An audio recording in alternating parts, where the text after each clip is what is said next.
చితాపసిగా నిలిచెరా. జనక్షేమమే తన సంకల్పముగా, తన ఊపిరి హోమజ్వాలలుగా, స్వర్గాన్నే శాసించెనుగా, అమృతమును ఆహ్వానించెనుగా.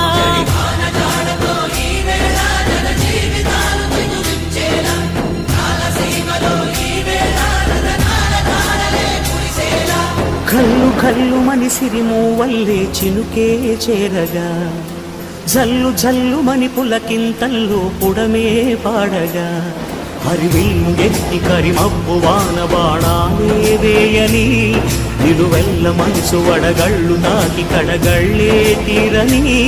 చడివాన జాడతో ఈవే